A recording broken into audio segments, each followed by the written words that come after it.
सोचो, एक मोमेंट के लिए हर देश कर्ज में डूबा हुआ है।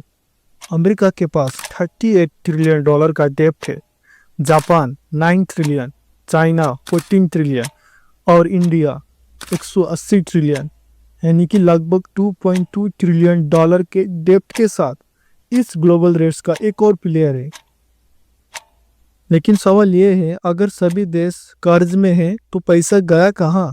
किसने दिए ट्रिलियन ऑफ डॉलर्स? और सबसे बड़ा क्वेश्चन, ये सिस्टम चलता कैसे?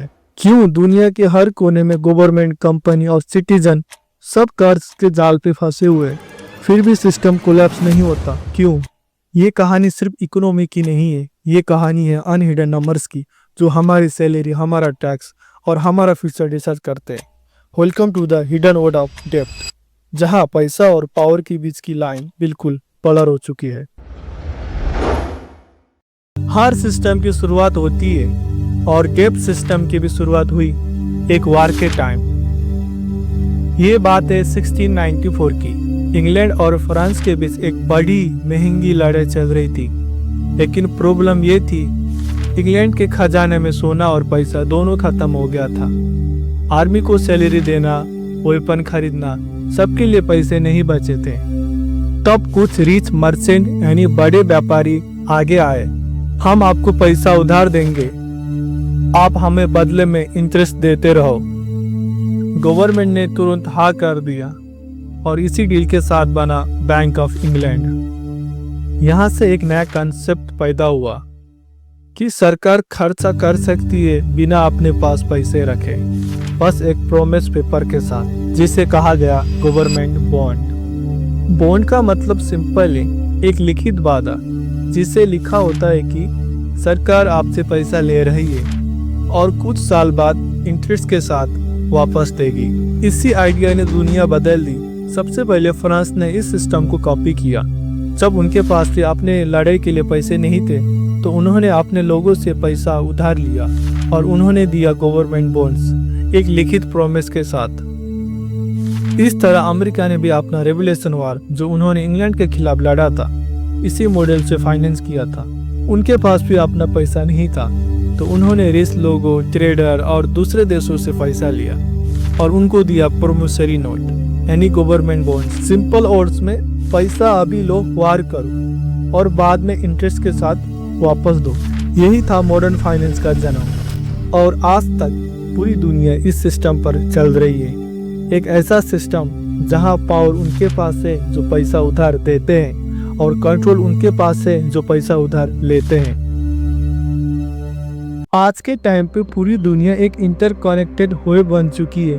एक ऐसे वेब जहां हर देश किसी न किसी से पैसा उधार लिया बैठा है। अमेरिका का डेब्ट 38 trillion dollar, Japan 9 trillion dollar, China 14 trillion dollar और इंडिया 2.2 ट्रिलियन डॉलर। और सबसे हैरानिक बात, हर 100 दिन में ग्लोबल डेब्ट में 1 ट्रिलियन डॉलर एडिशनल होता जा रहा है, यानी हर 3 महीने में एक और ट्रिलियन, बस हवा में लिखा हुआ IOU। अब सवाल ये है, पैसा गया कहाँ? सिंपल आंसर, दुनिया एक दूसरे को पैसा देती है। एक देश दूसरे को लोन देती है, दूसरा देश तीसरे को, और सिस्टम घूमता रहता है।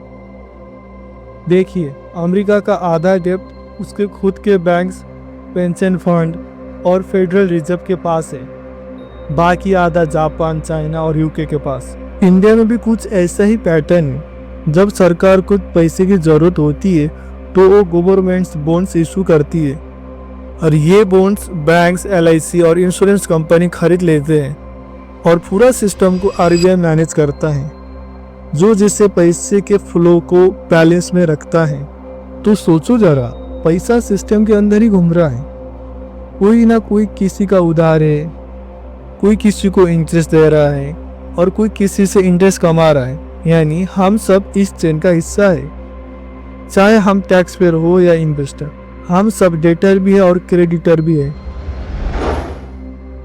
अब एंट्री होती है इस कहानी का सबसे पावरफुल प्लेयर की, सेंट्रल बैंक्स, जैसे अमेरिका का फेडरल रिजर्व या इंडिया का रिजर्व बैंक ऑफ इंडिया यानी कि RBI। ये बैंक सिर्फ सिस्टम को मैनेज नहीं करते, ये लिटरली पैसा बनाते हैं। जब RBI या फेडरल रिजर्व गवर्नमेंट के बॉन्ड्स खरीदते हैं तो वो उनके बदले में नए रुपीस या डॉलर क्रिएट करते हैं, मतलब पैसा हवा से बन जाता है। अब यहाँ एक सिंपल रूल समझिए, एक की एक बैलेंस शीट की लायबिलिटी दूसरे का असेट बन जाती है। जब गवर्नमेंट बॉन्ड इशू करती है वो कहती है मैं तुमसे पैसा उधार ले रही हूँ, और जब सेंट्रल बैंक वो बॉन्ड खरीदती है तो वो नए पैसे बनाकर इकोनॉमिक में डाल देती है। यानी हर नोट, चाहे वो 500 का हो या डिजिटल डॉलर, किसी न किसी के कर्ज को रिप्रेजेंट करते हैं। डेब्ट फ्री मनी दुनिया में एग्जिस्ट ही नहीं करती। और पूरा सिस्टम एक ही चीज पे टिका हुआ है, कॉन्फिडेंस।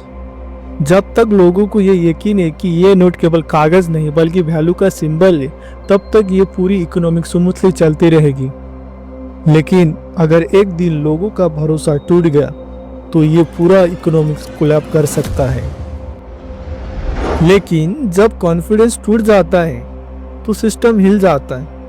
जो पैसा सिर्फ ट्रस्ट पर चल रहा था वो एकदम से बेकार लगने लगता है। 2010 Greeks collapse. Widening concerns, European markets opened sharply down on Wednesday morning. The euro reached a fresh one-year low against the dollar. Government ने इतना कर्ज ले लिया था कि वो अपने ही लोगों की सैलरी और पेंशन तक नहीं दे पाई। 2014 अर्जेंटीना डिफॉल्ट कर गया। An agreement with creditor nations on repaying its overdue debts, which date back to a default more than 13 years ago. देश के पास फॉरेन इन्वेस्टर का पैसा वापस देने के लिए डॉलर ही नहीं बचे थे। और रिसेंटली श्रीलंका, जब गवर्नमेंट ने अपने फॉरेन लोन चुकाने में फेल हो गई तो देश लिटरली बैंकक्रप्ट हो गया। पेट्रोल, फ्यूल, मेडिसिन सब इंपोर्ट बंद हो गए। पब्लिक सड़कों पे उतर आई। फिर आया सेवियर IMF यानी इंटरनेशनल मॉनिटरी फंड ने रेस्क्यू पैकेज दिया, लेकिन कंडीशन थी ऑस्टेरिटी, मतलब टैक्स बढ़ाओ, गवर्नमेंट जॉब घटाओ और पब्लिक स्पेंडिंग कम करो। यानी देश को बचाने के लिए लोगों को और महंगाई और बेरोजगारी झेलनी पड़ती। और जब सिचुएशन थोड़ी स्टेबल होती है तो सिस्टम फिर रिस्टार्ट होता है, नए लोन लिया जाता है, पुराने कर्ज के ऊपर और कर्ज, और फिर साइकिल फिर से चालू हो जाती है। आज के टाइम पे डेब्ट सिर्फ बड़ा नहीं है, यही मॉडर्न करेंसी का फाउंडेशन बन चुका है। जो पहले लोन लगता था आज वही सिस्टम का बेस है। गवर्नमेंट बॉन्ड्स जैसे US ट्रेजरी या इंडियन गवर्नमेंट सिक्योरिटी अब दुनिया के सेफेस्ट एसेट माने जाते हैं। बैंक इन्हें कोलेट्रल के जैसे यूज करते हैं, इन्वेस्टमेंट फंड इन्हें खरीद कर अपना प्रॉपर्टी बनाते हैं, और सेंट्रल बैंक इन्हें ऑलमोस्ट मनी की तरह ट्रेड करता है। सोचो अगर कल अमेरिका या इंडिया अपना पूरा डेब्ट चुका दे तो इकोनॉमिक कोलैप्स हो जाएगी। क्योंकि जब आप डेब्ट रिपे करते हो आप सिस्टम से पैसा निकाल देते हो। जितना ज्यादा पैसा रिपे होता है उतना लिक्विडिटी कम होते ही जाता है और इकोनॉमिक दम घुटने लगती है। इसलिए कहा जाता है डेब्ट ही ग्लोबल इकोनॉमी का ऑक्सीजन है। अगर ऑक्सीजन निकाल दो तो सिस्टम मर जाता है। पॉलिटिशियन जब कहता है हम कर्ज खत्म करेंगे, वो असल में एक इल्यूजन बेच रहे होते हैं। रियलिटी ये है, गोल ये है डेब्ट खत्म करना नहीं बल्कि उस पर विश्वास बनाए रखना। जब तक लोगों का भरोसा बना रहेगा कि सिस्टम काम कर रहा है, कि नोट की वैल्यू है, तब तक दुनिया चलती रहेगी। लेकिन अगर वो बिलीफ टूट गया तो फिर कोई नंबर मैटर नहीं करेगा। सब कुछ सिर्फ एक इल्यूजन बन जाएगा, एक प्रॉमिस जो हवा में लिखा गया था। आज दुनिया में डेटर और क्रेडिटर के बीच का फर्क लगभग खत्म हो चुका है। पहले कर्ज एक स्लेवर था जहां एक आदमी दूसरे के कंट्रोल में होता था, लेकिन आज पूरी दुनिया एक बैलेंस में बंधी हुई है, एक इंडिविजुअल एग्रीमेंट के अंदर। पर अगर कभी कॉन्फिडेंस टूट गया तो याद रखना ये सब सिर्फ नंबर नहीं है, ये प्रॉमिस है और हर प्रॉमिस निभाया नहीं जा सकता। अगर इस वीडियो ने आपको सोचने पर मजबूर किया हो तो लाइक, शेयर और सब्सक्राइब जरूर करिए।